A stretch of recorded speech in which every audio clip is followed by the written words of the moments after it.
January 25, 2012.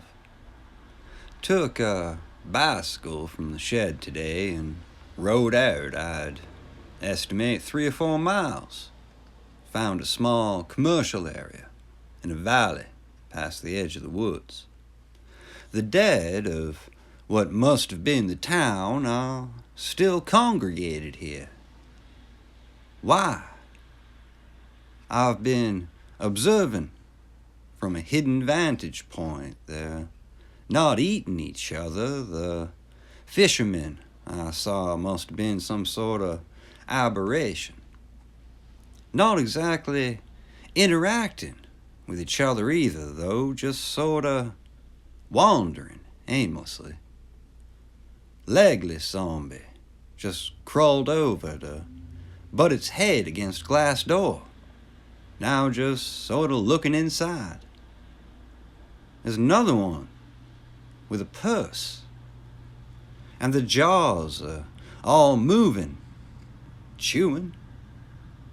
Through the binoculars, the raw areas around the mouths, like cheeks, tongues, suggest a gnawing on their own soft tissue, but not extensive cannibalism.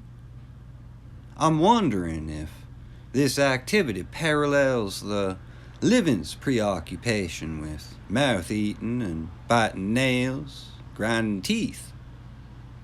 Their systems can't need or process food. Human flesh, some sort of connection with life, some sort of comfort food. More evidence, zombies retaining living behaviors and death, by a little country church and a wedding party. They succumb together? And are they now sticking together out of familiarity?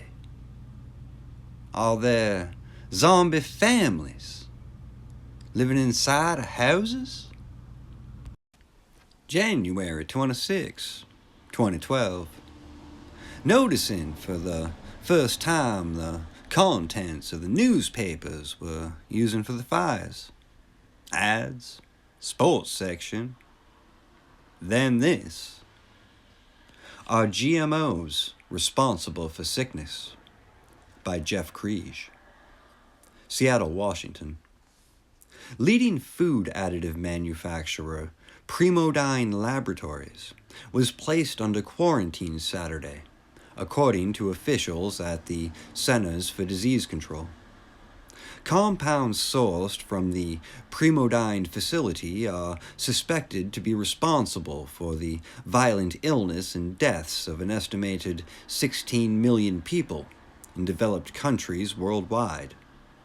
According to the CDC spokesperson Kevin Byron, while testing has proven inconclusive, indications point to the cumulative effect of an additive produced and distributed from the Primodyne site.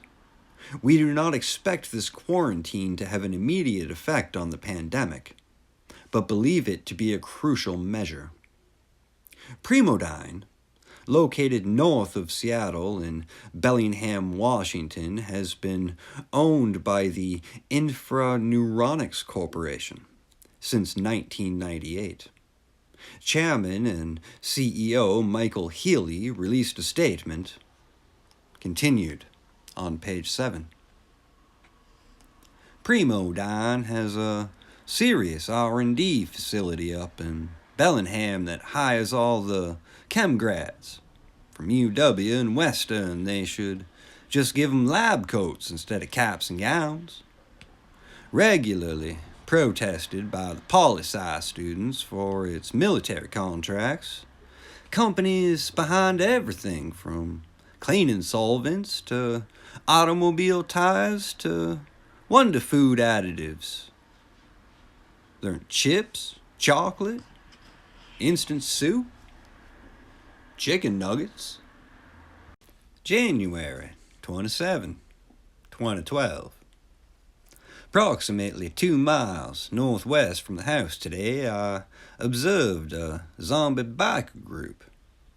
Not riding their bikes. Luckily, there's no evidence that the dead have any recollection of technology, what it means, or what to do with it. But they do seem to have some recognition of social order or hierarchy. At least this group did. Maybe I'm projecting my beliefs about bikers, but they seem to be milling around a central figure. Not that he or they were actually doing much anything, not actively hunting for food. They all appeared to be at the same stage of decay, which I would theorize means they were afflicted at the same time, likely endemic among tight-knit groups. January 28, 2012. Out of the house again in the early morning hours. Went out alone again. Jerry and Ryan must think I'm nuts. In a clearing, I came upon a small campsite with tents and a fire pit. Still kinda steaming in the midst, probably burning from the night before. Almost called out, but thought better. Working my way around the other side of the tents, I heard a wet gnawing sound. A little further, I used the binoculars to see a hunting party, 3 or 4, rending one of the group apart. Watched for as long as I could stomach. 2 of the zombies seemed to be kids, 13 or 14. A family? That they'd turned on each other suggests a different rate of infection among them.